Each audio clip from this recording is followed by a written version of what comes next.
જય બાપા સીતારામ મિત્રો, જે આપણે સબૂતરે ઓવડી કરવાની બાકી હતી તે ઓવડીનું કામ ચાલુ હતું તે કાલ રાતે આપણે પૂરું કર્યું હતું, જેથી કરીને બધા ભાઈઓએ સરસ મજાની મહેનત કરી હતી। જોવો આપણે જીતુભાઈનું મસ્તર જોવો ડુંગરમાં, કેમ કે જીતુભાઈ સાઇન કરી નહોતા લાવ્યા, કેમ કે આપણે રાતે મોજ જ કરવાની હતી એ હાટું, કેમ કે જીતુભાઈની એવી મોજ હતી કે નહીં, બધી જગ્યા કરતાં સબૂતરે કામ કરવાની બહુ જ મજા આવે છે।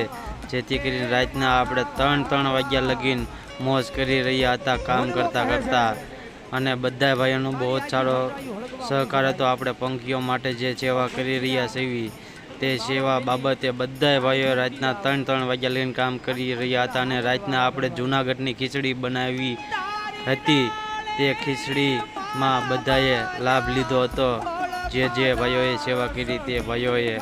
અને રાતના 3 વાગ્યાની ખીચડીની જે મોજ હોય ને ભાઈઓ, એ અલગ જ હોય, કેમ કે રાતના 3 વાગ્યાની બધા ભાઈઓએ ખીચડી બનાવી હતી, જે આપણે સબૂતરાનો બનાવ્યો ત્યાં, અને જે આપણે સબૂતરાનું કામ હતું અને ઓવડીનું કામ હતું તે કામ બધું પૂરું થઈ ગયું છે। જેથી કરીને હવે ભગવાનની દયાથી જો આપણે વરસાદ થઈ જાય તો આપણે ઝાડવા વાવવાનું ચાલુ કરી દઈએ, અને બધાય ભાઈની ખૂબ જ સારી મહેનત હતી। જય બાપા સીતારામ મિત્રો।